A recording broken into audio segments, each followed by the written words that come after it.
ನೇರ ಸಂಪರ್ಕದಲ್ಲಿದ್ದಾರೆ ವಿಜಯ್. ಚುನಾವಣೆಗಳು ಬಂದಾಗ, ಅದರಲ್ಲೂ ಲೋಕಸಭಾ ಚುನಾವಣೆ ಬಂದಾಗ ಈ ಸಂವಿಧಾನ ಅನ್ನೋದು ಒಂದು ಚುನಾವಣಾ ಅಜೆಂಡಾ ಆಗಿಬಿಡತ್ತೆ ಹಲವರಿಗೆ. ಯಾಕೆ ಸಂವಿಧಾನದ ವಿಚಾರ ಈಗ ಮಾತ್ರ ಬರುತ್ತೆ ಅನ್ನೋದು ಗೊತ್ತಿಲ್ಲ ನನಗೆ. ಆದರೆ ಅನಂತಕುಮಾರ್ ಹೆಗಡೆ ಅವರು ಯಾಕೆ ಸಂವಿಧಾನದ ವಿಚಾರ ಇಟ್ಕೊಂಡು ಸಂವಿಧಾನ ಬದಲಾವಣೆ ಅನ್ನೋ ಮಾತನ್ನ ಪದೇ ಪದೇ ಹೇಳ್ತಾರೆ? Point number 1. ಪಾಯಿಂಟ್ ನಂಬರ್ 2, ಸಿದ್ದರಾಮಯ್ಯನವರು ಇಲ್ಲಿ ರಕ್ತಪಾತ ಆಗುತ್ತೆ ಅಂತ ಯಾವ ವಿಚಾರಕ್ಕೆ ಸಂಬಂಧಪಟ್ಟಂಗೆ ಹೇಳ್ತಾ ಇದ್ದಾರೆ? ಯಾಕಂದ್ರೆ ಭಾರತದ ಸಂವಿಧಾನ ಅಂದ್ರೆ ಅದರಲ್ಲಿ ಸಾವಿರಾರು ವಿಚಾರಗಳು ಇದ್ದಾವೆ. ಸೊ ಏನಿದು ವಿವಾದ ಮಾಡಬೇಕು ಅಂತಾನೆ ವಿವಾದ ಆಗ್ತಾ ಇದೆಯಾ ಎರಡೂ ಕಡೆಯಿಂದ? ಏನಿದು ವಿಜಯ್?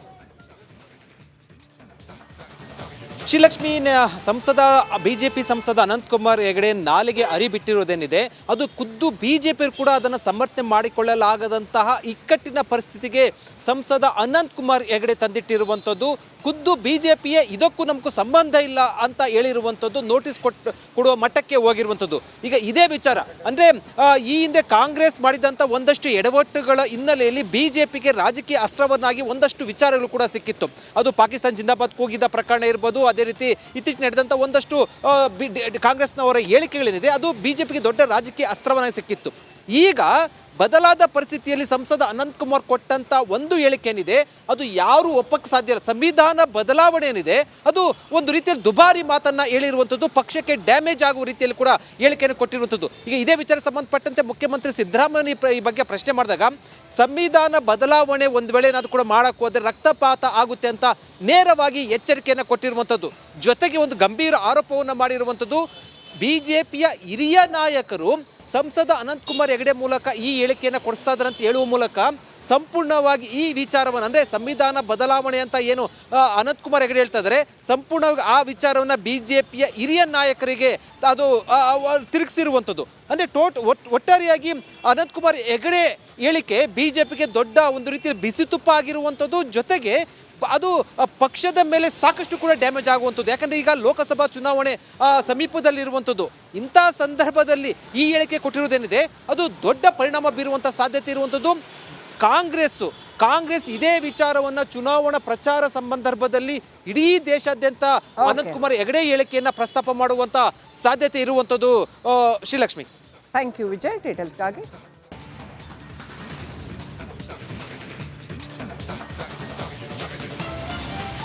ಸದಾ ಬೆಂಕಿ ಉಂಡಿಗಂತಹ ಮಾತುಗಳನ್ನಾಡುವ ಅನಂತಕುಮಾರ್ ಹೆಗಡೆ ಇದೀಗ ಮತ್ತೊಮ್ಮೆ ವಿವಾದಕ್ಕೀಡಾಗಿದ್ದಾರೆ. ಹೀಗಾಗಿ ಪಕ್ಷ ಎಚ್ಚೆತ್ತುಕೊಂಡು ಅವರಿಗೆ ಬಿಸಿ ಮುಟ್ಟಿಸಿದೆ. ಸಂವಿಧಾನದ ಕುರಿತಾಗಿ ಕೊಟ್ಟಂತಹ ಆ ಒಂದು ಹೇಳಿಕೆಯಿಂದಾಗಿ ಚುನಾವಣೆಯ ಹೊಸ್ತಿಲಲ್ಲಿರೋದ್ರಿಂದ ಪಕ್ಷಕ್ಕೆ ಮುಜುಗರ ಉಂಟು ಮಾಡುವಂತಹ ಸಾಧ್ಯತೆ ದಟ್ಟವಾಗಿತ್ತು. ಹೀಗಾಗಿ ಎಚ್ಚೆತ್ತುಕೊಂಡ ಪಕ್ಷ ಇದೀಗ ಅನಂತಕುಮಾರ್ ಹೆಗಡೆಗೆ ನೋಟಿಸ್ ಅನ್ನ ಕೊಟ್ಟಿದೆ. ಆ ಕುರಿತ ಒಂದು ವರದಿ ಇಲ್ಲಿದೆ. ಸಂವಿಧಾನವನ್ನ ತಿದ್ದುಪಡಿ ಮಾಡಬೇಕಾದ್ರೆ ಏನು ಮೂಲಭೂತವಾಗಿ ಸಂವಿಧಾನವನ್ನ ಸಂಪೂರ್ಣವಾಗಿ ತಿರುಚಿದ್ರು ಕಾಂಗ್ರೆಸ್ನವರು, ಅದರಲ್ಲಿ ಬ್ಯಾಡದೇ ಇರೋದನ್ನೆಲ್ಲ ತುರುಕಿದ್ರು. ಇದು ಸಂಸದ ಅನಂತಕುಮಾರ್ ಹೆಗಡೆ ಉತ್ತರ ಕನ್ನಡದ ಸಿದ್ದಾಪುರದಲ್ಲಿ ಸಭೆಯೊಂದರಲ್ಲಿ ಆಡಿದ್ದ ಮಾತು.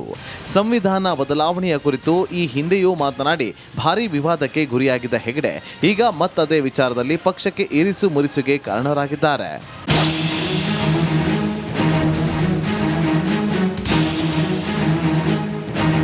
ಸಂವಿಧಾನವನ್ನ ತಿದ್ದುಪಡಿ ಮಾಡಬೇಕಾದ್ರೆ ಏನು ಮೂಲಭೂತವಾಗಿ ಸಂವಿಧಾನವನ್ನ ಸಂಪೂರ್ಣವಾಗಿ ತಿರುಚಿದ್ರು ಕಾಂಗ್ರೆಸ್ನವರು, ಅದರಲ್ಲಿ ಬ್ಯಾಡದೇ ಇರೋದನ್ನೆಲ್ಲ ತುರುಕಿದ್ರು. ವಿಶೇಷವಾಗಿ ಇಡೀ ಹಿಂದೂ ಸಮಾಜವನ್ನ ದಮನಿಸುವಂತಹ ರೀತಿಯಲ್ಲಿ ಕಾನೂನನ್ನು ತಂದಿಟ್ಟಿದ್ರು. ಇದೆಲ್ಲದೂ ಬದಲಾಗಬೇಕಾದ್ರೆ ಈ ಮೆಜಾರಿಟಿಯಲ್ಲಿ ಆಗುವುದಿಲ್ಲ.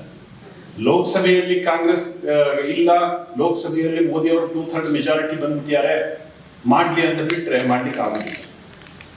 ನಮ್ಗೆ ಲೋಕಸಭೆಯಲ್ಲೂ ಮೆಜಾರಿಟಿ ಬೇಕಾಗುತ್ತೆ, ರಾಜ್ಯಸಭೆಯಲ್ಲಿಯೂ ಕೂಡ 2/3 ಮೆಜಾರಿಟಿ ಬೇಕಾಗುತ್ತೆ, ರಾಜ್ಯ ಸರ್ಕಾರಗಳಲ್ಲಿಯೂ 2/3 ಮೆಜಾರಿಟಿ ಬೇಕಾಗುತ್ತೆ. ಲೋಕಸಭಾ ಚುನಾವಣೆಯ ಹೊಸ್ತಿಲಲ್ಲೇ ಸಂಸದರು ಆಡಿದ ಈ ಮಾತು ವಿರೋಧ ಪಕ್ಷಗಳಿಗೆ ಒಳ್ಳೆಯ ಆಹಾರ ಒದಗಿಸಿತ್ತು.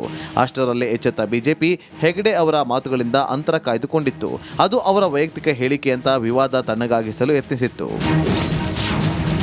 ಸಂವಿಧಾನ ಕುರಿತ ಅವರ ಹೇಳಿಕೆ ವೈಯಕ್ತಿಕ, ಅವರ ಹೇಳಿಕೆ ಪಕ್ಷದ ನಿಲುವು ಪ್ರತಿನಿಧಿಸಲ್ಲ. ಸಂವಿಧಾನದ ಘನತೆಯೇ ಪಕ್ಷದ ಆದ್ಯತೆ. ಇದನ್ನ ಬಿಜೆಪಿ ಪುನರುಚ್ಚರಿಸುತ್ತದೆ.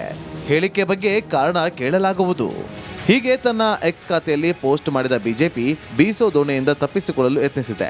ಆದರೆ ಅಷ್ಟರಲ್ಲೇ ಸಿಎಂ ಸಿದ್ದರಾಮಯ್ಯ ಬಿಜೆಪಿ ವಿರುದ್ಧ ಮುಗಿಬಿದ್ದಿದ್ದಾರೆ. ಅವರು ಸರಣಿ ಟ್ವೀಟ್ ಮಾಡುವ ಮೂಲಕ ಸಂಸದ ಹೆಗಡೆ ಮಾತು ಸಂವಿಧಾನ ಬದಲಿಸುವ ಪಕ್ಷದ ಗುಪ್ತ ಅಜೆಂಡಾವೇ ಆಗಿದೆ ಅಂತ ಕಿಡಿಕಾರಿದ್ದಾರೆ. ಸಂಸದ ಹೆಗಡೆ ಕರೆ ವೈಯಕ್ತಿಕ ಹೇಳಿಕೆ ಅಲ್ಲ, ಬಿಜೆಪಿಯ ಗುಪ್ತ ಅಜೆಂಡಾದ ಭಾಗವೇ ಆಗಿದೆ. ನಮ್ಮ ಸಂವಿಧಾನದಲ್ಲಿ ಸರ್ವಧರ್ಮ ಸಮಭಾವ, ಮನು ಪ್ರಣೀತ ಸಂವಿಧಾನ ಜಾರಿಯ ದುಷ್ಟ ಆಲೋಚನೆ ಹೆಗ್ಡೆ ಮತ್ತು ಬಿಜೆಪಿಗೆ ಇದೆ ಅನ್ನೋದು ಸ್ಪಷ್ಟ. ಸಿಎಂ ಸಿದ್ದರಾಮಯ್ಯ ಇಷ್ಟಕ್ಕೆ ಸುಮ್ಮನಾಗಿಲ್ಲ. ಸಂಸದ ಹೆಗಡೆ ಸಂವಿಧಾನದ ವಿರುದ್ಧ ಮಾತನಾಡಿದ್ದು ಇದೇ ಮೊದಲಲ್ಲ. ಈ ಹಿಂದೆ ಕೂಡ ಆಗಾಗ ಅವರು ವಿಷ ಕಾರಿದ್ದಾರೆ. ಆದರೆ ಈಗ ಬಿಜೆಪಿ ವರಿಷ್ಠರು ಅವರಿಗೆ ಕನಿಷ್ಠ ಎಚ್ಚರಿಕೆಯನ್ನು ಕೊಟ್ಟಿರಲಿಲ್ಲ, ಪರೋಕ್ಷವಾಗಿ ಬೆಂಬಲಿಸ್ತಾ ಬಂದಿದೆ. ಇದನ್ನು ನೋಡಿದ್ರೆ ಪಕ್ಷ ಮತ್ತು ಪ್ರಧಾನಿ ಮೋದಿ ಅವರ ಬೆಂಬಲವಿದೆ ಅನ್ನೋದು ಸ್ಪಷ್ಟ ಅಂತ ಆರೋಪಿಸಿದ್ದಾರೆ. ಅಲ್ಲದೆ ಹೆಗಡೆ ಅವರನ್ನ ಪಕ್ಷದಿಂದ ಕಿತ್ತು ಹಾಕಬೇಕು, ಲೋಕಸಭಾಧ್ಯಕ್ಷರು ಹೆಗಡೆ ವಿರುದ್ಧ ಕಠಿಣ ಕ್ರಮ ತೆಗೆದುಕೊಳ್ಳಬೇಕು, ಅವರನ್ನ ಚುನಾವಣಾ ಸ್ಪರ್ಧೆಯಿಂದ ಶಾಶ್ವತವಾಗಿ ಅನರ್ಹಗೊಳಿಸಬೇಕು ಅಂತ ಆಗ್ರಹಿಸಿದ್ದಾರೆ.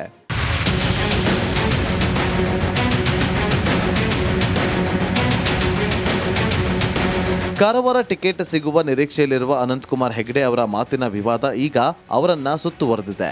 ಇದಕ್ಕೆ ಅವರ ಹಾಗೂ ಪಕ್ಷದ ಮುಖಂಡರ ಪ್ರತಿಕ್ರಿಯೆ ಏನು ಅನ್ನೋದನ್ನ ಕಾದು ನೋಡಬೇಕಿದೆ.